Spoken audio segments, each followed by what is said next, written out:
Welcome to the Be Encouraged Show. I'm Lisa, and we are diving into real talk with Kenneth Weikel, a 12-time international sales champion and CEO of Poseidon Solutions, and Lawson, also the visionary founder behind this fast-growing company in water innovation. And Lisa, we're so excited to hear how Kenneth's discipline has shaped his whole sales leadership space, and Mason, their bold idea about turning this growing brand into the best water business in the country. Yes, and also I am excited to hear about their journey from starting the company and what lessons they may have experienced in the past negatively from past leadership, now turning it into what true leaders are. Isn't that the truth? Two great leaders with us today on the Be Encouraged Show with Frank and Lisa. We were fed up. Yeah. You know, we were willing to do whatever it takes. Yeah. Whatever it That's takes. awesome. You know, he saw something in me that I didn't see in myself at the time. One night, Ken and I, we were down in the basement and we were just conceptualizing. We were like, dude, we're meant for so much more. Ken and I worked at a company where the culture was never a primary focus. We just wanted a phenomenal culture that people can thrive in. When you come from something that you're not necessarily stoked for, it shows you everything you don't want to be as a company. Yes. And he looks at me with this big old cigar. You ain't got no shot. And he walked away. Oh! Never once did we look at each other and go, man, I don't think this is going to work. Yeah. Literally one step. You don't have to be good to start, but you have to start to be good, right? Decide. Because when you decide, you cut off all your other options. And we're in the win now, but we're not done winning. Alrighty, well, welcome to the Be Encouraged Show, Colorado's voice for growth and good. I'm Frank. I'm Lisa. And we are sponsored today by The Hive. The Hive connects visionaries with the service providers who can help bring their ideas to life. Whether you're building a business, launching a movement, or chasing a big dream, The Hive is here to help you find the right connection. Visit The Hive Vision to learn more and check out the flyer that we provided for you guys. You can take that with you. All right. And today we are joined by two leaders behind one of Colorado's fastest growing companies, Poseidon Solutions. Poseidon Solutions. Yes. That is what you said, wasn't it? That is what I said. Thanks for checking. Looking at your mother, trying to make sure that we are getting it down, right? We are Poseidon. We are yes, Poseidon. you are Solution. The Greek god. Let's go. One's free, ladies. Yes. Right. Thought we'd throw that in for free. Yeah, you can make those checks out to Frank Sinclair. No. All right. Hi. We like this story. What's your biggest challenge that you've overcome in your journey, Kenneth? What's the biggest challenge that you've had Since we started Poseidon? Yes. Yeah, okay. I think probably the biggest one is finding the right culture to build, because when Mason and I started this several years ago, we just wanted a phenomenal culture that people can thrive in, and I think that's one of the most important things that you can look for in a company when you're looking to be there. Is what's the culture like? What are the people like? What's this going to feel like on a daily basis?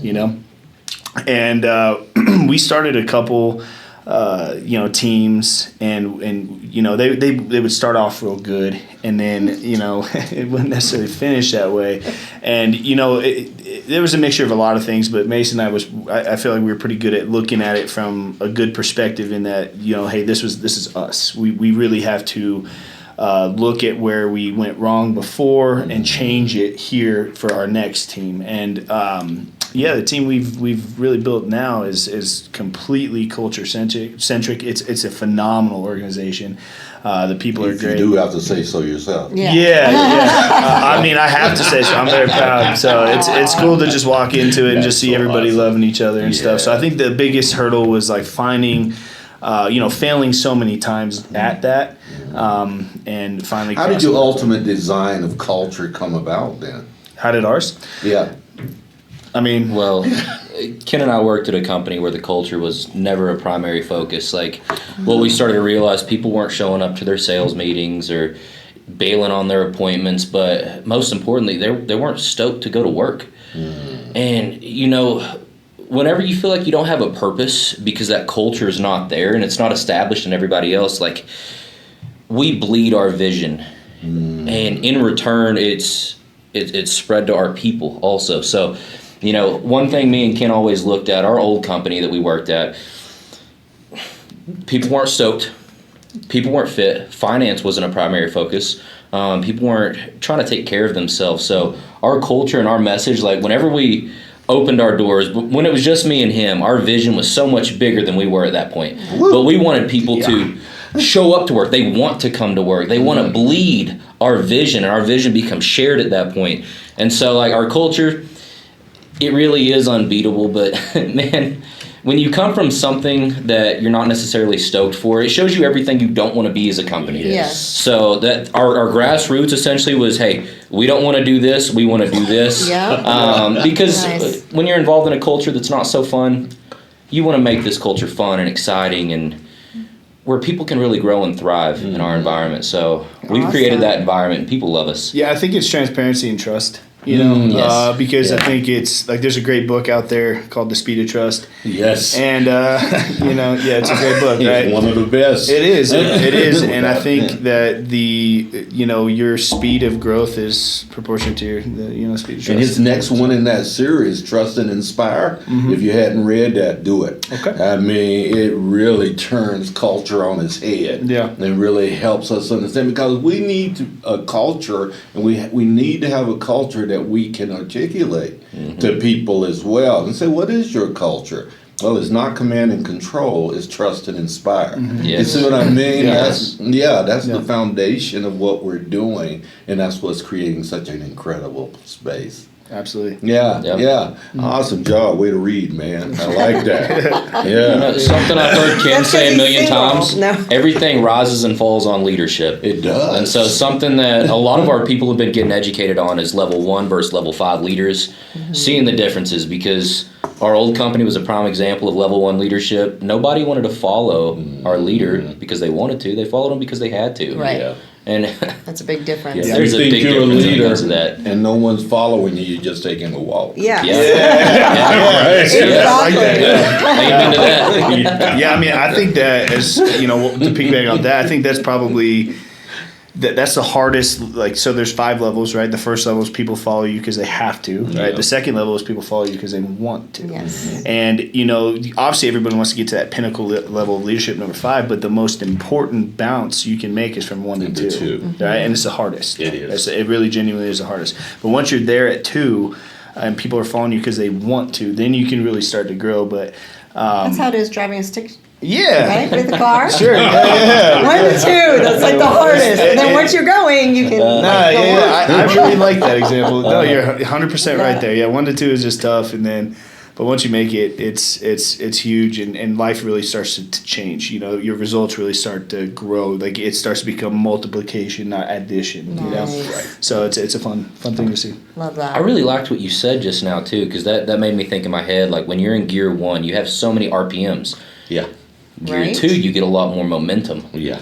So I love that little analogy, or that Man. sparked something in my head just then. Yeah. She didn't know that she was inspiring you today. I mean, I did come here to be encouraged. Exactly. Podcast is holding true. You're welcome. Hell, she inspires me daily, so you guys just get a piece of it. Yeah. Right on. Ken, you've built a reputation as a 12-time international sales champion. Sound like something you want an MMA or something on, right? It's 12-time sales champion. But really, what first motivated you to pursue sales excellence at such a high level? Well, this is a funny story. So, when I first started with the company, I started with I quit. I did like 50 something demos, and I got told no every time, and I quit. And so I ended up, unloading semi trucks in a freezer overnight for like $7 an hour, and figured out after my fifth paycheck in a row at $300, I was like, I could literally do anything I want to do and make more than that, right? Yeah. So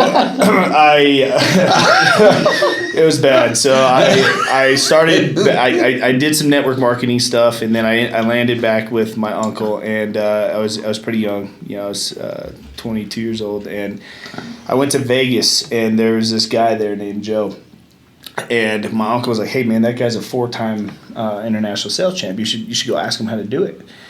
And I was like, "Okay." So I walk up to him. I was like, "Hey, I'm Kenneth. I hear you're a 4-time national sales champ." And he goes, 3. And he said it so aggressively mean, like 3. And I was like, whoa, you know what I mean? I was like, my bad. At least I didn't say 2, right? Sorry. Right. But it was crazy because I was like, I apologize for that mistake, and I was like, I just would love to know, like, how I can get there. And at the time, it was March of that year, and he looks at me with this big old cigar. And he's like this big Italian dude. His shirt's buttoned down. He's got a belly out here, and he just looks at me like, "You ain't got no shot." And he walked away. Oh! I swear. And I was just like, okay. I walked back over to my uncle. I was like, "Hey, look, this guy told me I had no shot." And the next day in the meetings, they started putting up the numbers. And this was my first full year in that business. Yeah. And I was in 3rd place for products, but 1st place for dollar volume. So I had sold the most money, right? Mm-hmm. And they pulled up the numbers, and they were like, "Hey, Joe, what's your record?" And he spits out this number that is his dollar volume record, and they're like, "Man, for the first time in 20 years, this guy's about to pace that." And I looked at my uncle. I was like, "I don't care about anything else. I just want to beat that." And by August, I smacked that, and nice. I posted on Facebook and tagged that Joe in it. Oh, that's awesome. But to his credit, he was super cool. He was like, "Hey man, I'm so proud of you. I just said that to encourage you." Oh, I was really? like, "You didn't know who I was." Yeah. You know what I mean? So, but yeah, that just sparked something different in me. He was using reverse psychology. Yeah. Or so he said. He was doing you a favor. Right, yeah. I got to give him all the credit, all of it. So he never gave you nuggets of wisdom? Not until after that, and really the nuggets of wisdom that came from him, I realized, they always say, you show me the 5 people you listen to the most and you'll be the 6th, right? Well, I realized he might not have been the guy I wanted to listen to the most. So I let him keep his nuggets. Yeah. But it was cool. It started off, and then from there on out, I was the dollar volume champion for 12 years. Wow. 12 years. Mm-hmm. Wow. Okay, so Mason, as the founder of Poseidon Solutions, what sparked the idea? And what gave you the courage to bring it from concept to reality? So technically I'm president of Poseidon now, right? Mm-hmm. It goes back to kind of start before this a little bit. The way Ken and I met, he had lost his brother, and right around that time I broke my back. And so we were both in very low positions at that time, just like not too happy in life at that point. And I ended up meeting a friend group that introduced me to Ken. We went to a concert together, actually here in the Springs. And, we had a really good time, and we stayed up in the hotel all night, just having a good time talking, learning a lot about each other. And I kind of knew this guy was awesome at that point, just from things that I'd heard, and people were edifying Ken. And I was like, all right, I got to know this guy. And then we had a great one-on-one all night. And, he saw something in me that I didn't see in myself at the time. I had been in oil sales right before I'd moved out to Colorado, so I had a little bit of sales background. Now, given that was the most easy type of sales you could ever do. Yes. That they needed products, right? Right. People don't know that they need clean water necessarily, right? Exactly. They just trust that it's clean. So he saw something in me, and he's like, "Hey, man, I think you should give it a shot and come on board at our old company that we were working at." So gave it a shot. I waited about a couple months, and his voice was just replaying in my head. It's like, I got to give this a shot. He sees something in me. Let's give it a try. So called Ken. We worked at that company. Well, I worked there for roughly about 10 months, and kind of goes back to culture. I wasn't a fan of the culture. I started hating coming to work, and I was able to stack some money away, and I was living okay at the time, and one night, Ken and I, we were indulging in some beverages down in the basement, and we were just conceptualizing, like, dude, we're meant for so much more. Like, why don't we attempt to do something that's more? And then we conceptualized Poseidon because we already knew how to sell water. It's not like we were learning something new. Yeah. So we conceptualized Poseidon. We started building the logo. We put it on pause for like 3 or 4 months at that point. We stayed working at our other job. We were the road warriors. We were going out on the road, staying in hotels, going to small towns, and then helping families get clean water out there. And, we just, one day we had a big turning point. It's like, dude, let's do this. No more procrastination. Let's make this stuff happen. Mm-hmm. And so that day came. We ended up launching our first business off Tejon Street, and the oldest, most rundown building. Now, this building, it has some backstory. So Ken's family had been involved in the business of like vacuums and air cleaners, things like that for a while. So this had been with his family for many, many years. Oh, okay. When was this building built, Ken? The 40s. Oh my! And it might have never been updated. Oh, yeah. Just throw that out there. Original toilet, original faucets and fixtures, spider-webbed electrical, asbestos in the ceilings. When the plumber came to replace the toilet, he literally looked at it. He's like, "I've been a plumber for 20 years and I've never seen anything like this." I was like, "Really?" I did look weird, but it was an old toilet. So yeah. So you had to plunk a lot of money down then. Well, kind of. We got out of there quick. You know, so I mean, it was a weird environment. We were kind of locked in place with the other business that we were in. We were kind of branching out and kind of almost like an extension of them. And then it took about a year before we were like, nah, we're Poseidon by itself. Let's go. But so I was in there. Now we still had a house up in Brighton, so I had to be there every day by 9 a.m. So I just built a little apartment in the back, and I just lived in the back for like 7 months, 7, 8 months. Yeah. Those back in the day when you weren't going to be able to make it, right? Yeah. Well, it was a crazy time, Like, I showered at the gym. I showered my daughter in like this storage tote thing. Right. Filled it up with hot water. Did what we could, but it was a sacrifice for sure, but I would say that it really pinned out. Those struggles is what got us to where we're at today. Yeah. Now, also, we were living in Brighton. Ken was staying at the office. I have a girlfriend, okay? I've got some responsibility, so I got to go back home. Yeah. Now, I can't bring my responsibility to the office like he can with his daughter. But he drove back and forth every day. I drove back and forth, and at that time, I was running 5 appointments a day, so a lot of times I had a 2.5-hour commute to Fountain is where we first launched our first drop doing our water testing. Mm-hmm. And so I would run from, 10 sometimes my first appointment, 10, 12, 2, 4, 6, 8. Woo. And then I would have my 2.5-hour drive back, and then Ken's calling me, hey bro, we got a Google Lead, it's for 10 tomorrow back in Fountain. And it's like, oh man, yay. Yay. See you in the morning. Yeah, I think it's just a true testament though that we were fed up. Yeah. We were willing to do whatever it takes. Yeah. Whatever it takes. Whatever it takes. Yeah. And we never once did we look at each other and go, man, I don't think this is going to work. Yeah. It wasn't a matter of if, it was just when. Yeah. It truly was win. And we're in the win now, but we're not done winning. Yeah. Amen to that. Yeah. Right. Amen to that. Mason, as a founder, because I don't know, maybe we shouldn't even have framed this way, so this is just a script. Because they're a team. Okay, because you guys kind of found it. We found it together. Yeah, you did. As founder, how do you keep your vision at the center of the company while the company is radically... A lot of times when companies begin to grow, vision kind of gets lost. So how do you keep your vision at the center of the company in the midst of scale? There's so many moving parts 24/7, and some people's vision starts to stray throughout time. I don't think our vision is even dwindled in the slightest. If anything, it's got a lot more sharp. It's got a lot more fast.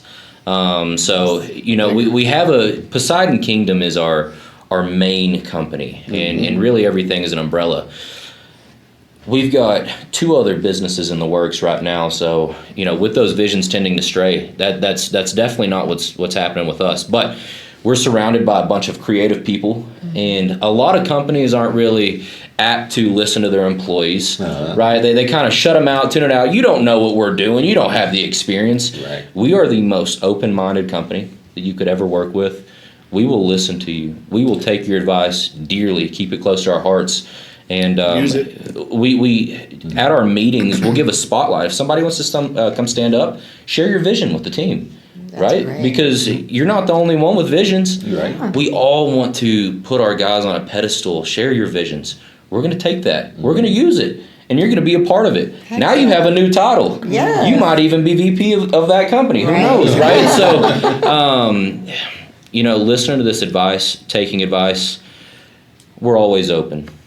So I think it keeps our vision very on And that point. was our vision. We wanted Yes. wanted to build an organization where it was built off the ideas of the people that came, and I think that's the strongest way to go about it, because it's if all my ideas were perfect, then I would have made it at 18 years old. Right. You know what I mean? So I think that the strongest companies are a collection of the ideas that are brought to the table from the people that are spending their time and devoting themselves to Yes. it. Absolutely. And so that was kind of always our vision, and our vision, we know where we want to go. Like, we have an end in mind for sure, and we just know that there's a path to get there. And there's going to be obstacles. There's going to be a couple turns, a couple twists, whatever. It doesn't matter. Like, the important part is that we still know where we're going. Because if you were to GPS your way somewhere a couple hours away that you've never been, you know where you're going to, but you don't know what the road looks like to get there. Right. You just trust that GPS. Absolutely. And our GPS is like an internal flame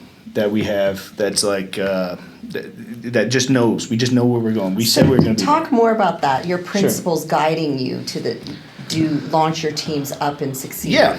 Okay. Sure. I think, like, you mean kind of like some core values, right? Yeah. So our core values. I mean, one of the most important ones is honesty and transparency. And leadership for sure. But I think that one of the most key traits about leadership is transparency. And we're just open. We're honest. We talk. The old company we came from, there was a lot of like stuff hidden behind doors, and you just never knew what was going on, and you didn't even know what your day looked like. Right. And so You just sparked something in my head. You weren't allowed to talk to your setters even. Yeah, They wow. kept marketing sales and teams. marketing completely separate. you couldn't if talk you to- talked to yeah. them, you got shut down. Oh, Hey, wow. No, get away. It's It was like, it was whoa, very Are we weird. not a team here? Yeah. And so what we did with our culture was we made it a point to make sure that often everybody is very much so intertwined. Nice. And everything, obviously there's always going to be disputes between people who work with each other, right? But we have it in the culture where we've already seen this, where it just gets handled immediately. Like, right now, bring it to the table. Don't let it fester. Let's just talk about it. Let's move on. We have too big of things to accomplish to let something so small throw us off path. Nip it in the butt. Wow. And so, yeah, our values, I mean, one of the biggest things is transparency. Another thing I is... want to work for you guys. They're amazing. Oh, man. Well, I appreciate that. Thank Seriously. you. Yeah. It's rare when you see leaders like this. Yeah. We come to a show and lose one of the anchors. No. I'm just saying, you have me all fired up. I mean, you part-time. Yeah. Sound like a great culture. It really does. It really does. Articulate the vision for us, because you keep talking about Yeah. that. So say it. What is the vision? Okay. All right. Well, so like I said, we have Poseidon Kingdom, right? That's the main core. That's over. All right. So we got Poseidon Solutions, which we've been talking about today. Yep. We have a couple competitors, and what we do is we do home filtration. So we'll do softening, filtering. We'll completely cultivate like an amazing structured drinking water for you. I mean, we do everything in our power to make sure that the water that you use in your home for you and your family is healthy and thriving and polished, right? Well, our vision is we have already succeeded in honestly becoming the largest one branch organization in the state of Colorado. We want to become the largest company in America. So we have a couple, competitors, but that's not really that's just a goal. That's a target to hit. So we want to become the number one water provider in your home in in America. Some of our other umbrellas, like we have a LLC called Drink Poseidon, So that's our bottled water division, right? So some people, we'd love to take bottled water away completely, but that's probably not ever going to happen. So what we've done is we've sourced the best type of plastic that we can find, but also aluminum. We're really pushing aluminum. We've already signed major sponsorships. We have a sponsorship with Sparta Combat League. We have a sponsorship with Relentless Volleyball in Castle Rock. We got a ton of restaurants, grocery stores. Our bottled waters. Before we got our first shipment, we sold it all, which is crazy. Wow. So we'd like to also be a trusted name and the trusted name in bottled water. So if you see Poseidon out there, and then he's really heading off one of our other ones, which is actually, Mason, I was just going to ask you that. So water expansion, it's a huge thing. Innovation, the whole water industry is amazing. Mm-hmm. So knowing that it's such a huge space, what are you doing making the biggest impact as you continue to expand? Because now you got 3 departments, right? So, that brings us back to Poseidon Solutions. And, just like Ken said, Culligan, we're coming for you, just so you know. But they are the household staple when it comes to water What's the name treatment. of that? Culligan. Oh. Everybody's heard of the Culligan man, I right? haven't. But you've heard of Poseidon. That's what I'm talking Let's about. go. Yes. It's working. Let's go. Our vision is to be the biggest nationwide company when it comes to water treatment. We want to dominate the market share, but we have a long ways to go.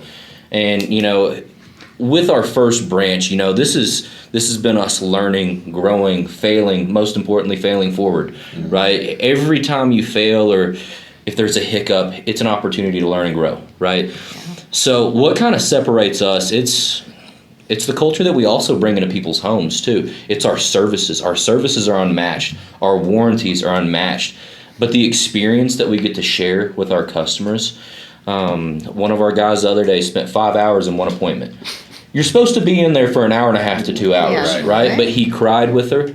They hugged each other. They were able to bond and relate.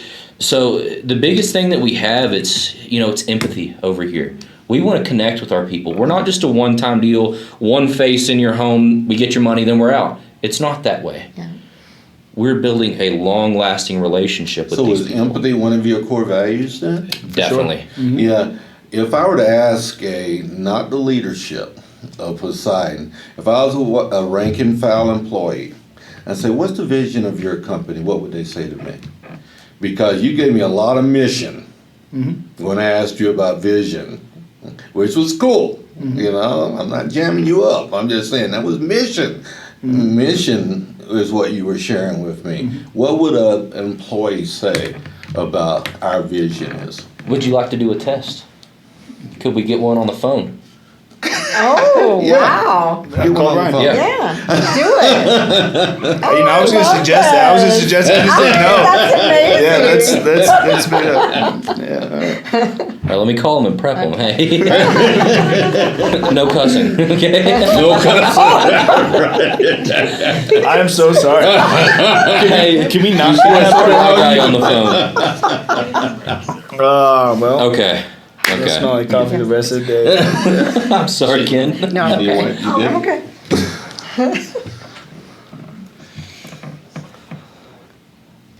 Nico's on the phone right now. Hey, Rye Guy. So I'm going to put you on speaker.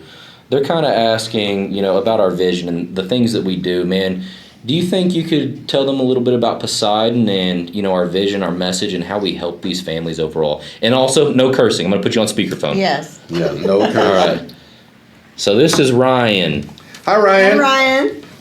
Nice to meet y'all. How you doing? Good. This is Frank and Lisa, the Be Encouraged show with Frank and Lisa. Got your guys on the show with us today. Now, don't give me a run-on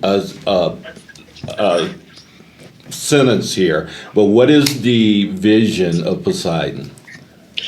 Realistically, we're just trying to get clean water into everybody's home. We realize that having contaminated water and just kind of like a low quality of life with like one of our most vital essentials that we need, oxygen and water, really. So basically our whole mission statement is just to promote awareness, right? Educate these families on what they need and basically provide them the options to take care of that issue and just kind of just improve their whole quality of life holistically.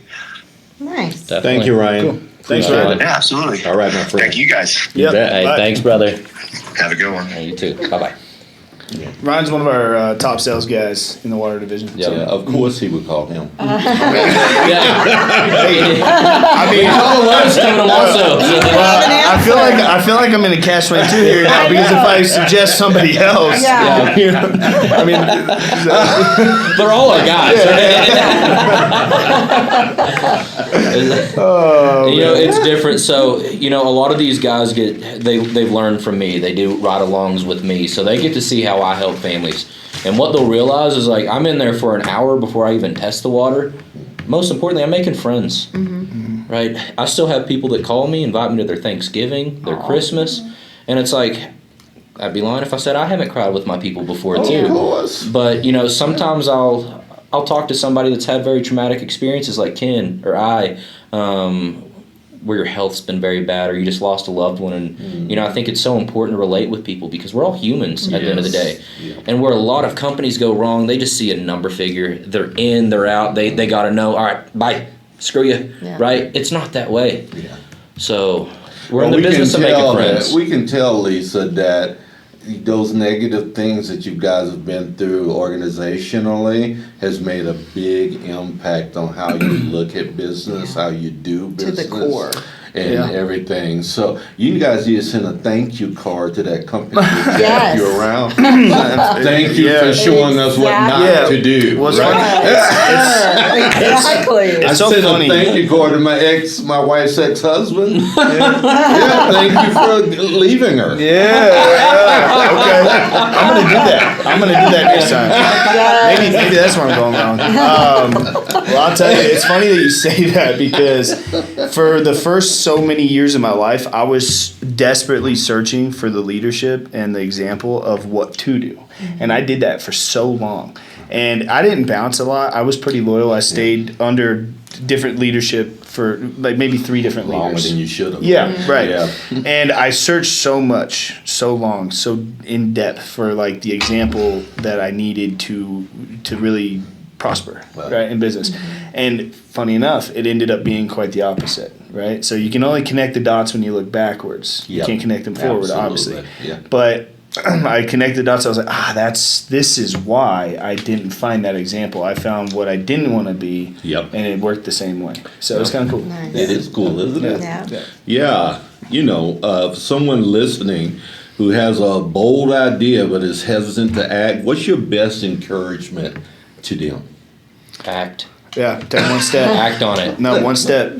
Literally one step. You don't have to be good to start, but you have to start to be good. Yes. Yeah, and it's just action. So I teach the guys this all the time. So we launched our bottled water company officially like 7 weeks ago, and the first thing I did when I was talking to some of the guys that we got involved with the idea is it's a scary thing. Like I've never started a bottled water company. I knew nothing about it. But the only thing I needed to know is that I was going to decide, right? Because when you decide, you cut off all your other options, right. right? And Yes. it's a real decision. So all these other people, they talk about, I've decided to do this, but did you? Did you really? Because if you look at the words like decide, it's the same as homicide, suicide, genocide. I mean, the side, it means to kill off. You have to kill off all other options. And you literally just have to do that and make a real decision. And you don't have to know how because the how finds itself. And you have to make one step. So I picked up the phone the day that we decided to start the company. I called a buddy of mine named Vern. And it just so happened he happened to be the director of operations for Sparta Combat League, and within a couple of days we signed our first sponsorship just like that. Nice. And because of that, we led to Relentless Volleyball, which it was kind of just a byproduct of that sponsorship. We were able to get involved with them. They're excited. Now it's blown into grocery stores and gas stations. I mean, it's literally starting to become 7 weeks Wow. in 7 weeks. And so Incredible. all you needed to do was have enough guts to take the first step. Yes. That's it. It's how it is. Just to be clear, Yeah. I appreciate that, and I Yeah. can feel the passion. Don't think that everything's going to go in 7 weeks. If No. you're looking Yeah. at that, because that is the exception, not the rule, right? Yeah. For it to move, Right. and I hear Yeah. I hear your encouragement, etc. But we don't want to give fault. I mean, No, and I someone- think well the thing is I took a lot of steps in the beginning of Poseidon, the beginning of Poseidon Kingdom, that it didn't seem like I went anywhere at all. Like I took many steps, and I didn't notice I went anywhere until I looked behind me and saw the footprints. So I want this to be encouraging, because once you start getting something in momentum, and it's like a snowball. It's just going to roll. It's going to get bigger, right? So that what we did in 7 weeks with this part of the company is a direct byproduct of all the steps we took before with the other part of the company that we had no idea. So like if I hadn't started the first organization, we hadn't become successful with that, I surely would have never been able to have the success in the 7 weeks that we have with this. Yeah, because you're going like 3 to 4 level on the stick shift. Exactly. Right? So if you're just starting out and it's your first venture, then don't expect 7 weeks to be the term. But if you become successful after a couple of years and you start something new, don't be surprised if it happens a lot quicker, because of who you are. Yeah. Actually, talk to the sales leaders out there. So what's one principle you live by that they can take away that you can pass on to them as leadership? As leadership? Okay. As becoming like a sales leader? Yeah, talk to those sales leaders out there. Well, I think that the most important thing that they can do is get on a real personable level with the people that they're leading. Really start to care, because, there's that old adage, people don't care about how much you know until they know how much you care, and there's 1,000% truth to that, and it's not just something that sounds good. You have to care. You really genuinely have to get involved, dissect your guys' or girls' life, and be a light there. Have passion in helping them. Get real excited about their PPF goals, their personal, professional, and financial. Get those on paper and track them, and show the people that you were there to help them take the next step in the direction that they want to go. Hey, some of our people in the past, their credit's been tough. Okay, well, let's fix your credit. Let's do this. Let's take one step and show them, help them take a step, and watch how much they'll literally follow you until the end of the earth. They will follow you anywhere. That's so good, my brother. I think one thing for great leaders: listen to understand. Don't listen to respond. Craig Rochelle said it best. We've been doing weekly podcasts with his podcast, and it's incredible, and it's helped me grow so much as a leader. So listen to understand, don't listen to respond. A lot of people are always thinking about their next response whenever they're having a little altercation or a misunderstanding, right? So that's something I've tried to analyze about myself a lot better, is listening to understand. And I've started to understand a lot more things because I'm truly understanding them now. Yes. Yeah. That's so good. Yeah. 2 ears and 1 mouth. Use them proportionally. Yes. Yeah. What we want to do, because we got to come to an end of the show. We got some backside stuff we have to do as well. But you guys are incredible. Amazing. You really are. Yeah. Thank you for stepping up and being great young leaders in a time when those need to be modeled. And you're doing that. Doing it. So thank you. Could it be encouraged? Email you guys a culture document. Absolutely. That is kind of a template for a document. I'm still, you can tell the coach in me, right? I'm still breaking down in my mind. I don't hear a very clear vision that can be articulated. And I think that with mission that's going to surround itself by the values that you guys have created, it's just going to propel your sustainability to the next level. I'm not asking you to hire me. I just want to send it to you and see what you think. Think about it. Okay, absolutely. You're hired. So with your permission, I'd love to. Of course, we'd love it. All right. Now we would like to take a moment for you to encourage the world. Our whole mission is to infuse hope and encouragement. So, Kenneth, if you would look at that camera. It's your awesome self. And encourage the world. And encourage the world. Yes. Okay. All right. Well, my name is Kenneth, and I believe that truly in life, that you hear it all the time, you can do anything that you set your mind out to. And your mind really is a powerful thing if you use it well. And it's you're either using it for you or you're using it against you. And your thoughts control absolutely everything. If you can see it, really truly see it, it can be done. You just have to keep looking. All right, so you have to have vision. You already have vision. You have to have the right vision. You got to stop looking, thinking, and participating in things that don't serve you or serve your goal in life. You have to focus every single day on making the right choices and honoring your purpose, because if you don't honor your purpose, no one else will. Nice. Amen. All right. Amen. Mason? If you have a vision, if you have a spark, act on it, follow it, do it to the best of your ability. Failure only happens when you give up on something. And I've known so many people in my life that said they failed, but they gave up. So don't give up, believe in yourself, put all the trust in yourself, work hard every day, and your dreams will come true. Yeah. Nice. And add one last thing. It doesn't hurt to have a partner like this. You can tell these guys are in each other's corner, right? Yeah, that's awesome. So Yeah, great. this is not a solo journey. No. It really Yeah. isn't. So thank you guys. Absolutely. This is Absolutely. great. Thanks for having us. Yeah. We're sponsored by Brandon Kirk from Planet Duck. Yes, he's the owner of Planet Duct, and he has the largest vacuums, strongest vacuums. And what is his slogan again, Frank? Yeah, they're stronger than the vacuum of space. And Brandon and his family, with his 3 children, are just incredible. I know them personally. We've had a great opportunity to know them. He's a great family man. 25 years, been married to, what is his wife's name? Gaba? And she is a beautiful artist, and yes, they have an amazing farm as well. But he loves the Colorado Springs. His give back throughout all local businesses in town is amazing, and we sure do appreciate him in town. And one last thing, you know, many of you didn't know this, but Brandon has mentored many small business people in this community. Yes. His give back to our community is exceptional. So they really are. Stronger than the vacuum of space. Look up Planet Duck.